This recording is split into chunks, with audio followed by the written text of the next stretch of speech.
اس کے بعد آگے کتب علیکم اذا حضر احدکم الموت ان ترک خیرا للوصیہ، ایک اور چیز بیان ہو رہی ہے اس رکوع میں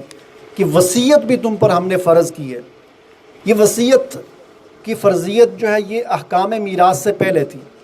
جس وقت تک اللہ تعالیٰ نے میراث کے مسائل کو، احکام کو بیان نہیں کیا تھا، اس وقت تک یہ وصیت کرنا فرض تھا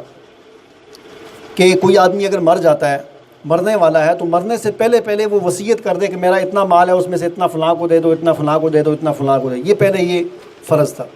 لیکن پھر بعد میں اللہ تعالیٰ نے میراث کے احکام نازل کر دیے کہ مرنے والے کا اتنا حصہ فلاں کو ملے گا، اتنا حصہ فلاں کو ملے گا۔ تو یہ میراث کے احکام آنے کے بعد یہ والی وصیت جو ہے اب فرض نہیں رہی، اب فرض نہیں رہی۔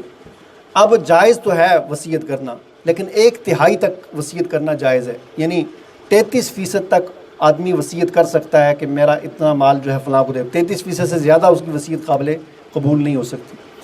لیکن بدقسمتی یہ ہے کہ آج کی سوسائٹی میں اور آج کے ماحول میں لوگوں نے یہ جائز وصیت کو بھی چھوڑ دیا ہے، لوگ وصیت نہیں کرتے، جس کی وجہ سے میراث کے احکام پر طرح طرح کے لوگ اعتراض کرتے ہیں۔ مثلا ایک بہت بڑا اعتراض یہ کیا جاتا ہے، حالانکہ یہ اللہ کا احکام، اللہ کا حکم ہے، ایک اعتراض یہ کیا جاتا ہے کہ جی ایک آدمی مر گیا، اس کے بیٹے تھے، مثلا 5 بیٹے تھے، 5 میں سے ایک بیٹا اس کی زندگی میں فوت ہو گیا تھا، آگے اس کے بچے بھی تھے۔ تو اب شریعت کا حکم تو یہ ہے نا کہ مرنے والی کی میراث اس کے بیٹوں کو ملے گی، پوتوں کو نہیں ملے گی، پوتوں کو نہیں ملے گی۔ اب لوگ جو ہے اس پر اعتراض کرتے ہیں کہ جی اب وہ جو بیچارہ جو پوتے جو تھے ان کا باپ پہلے فوت ہو گیا تھا، وہ تو ان پوتوں کو اب کس طرح میراث ملے گی؟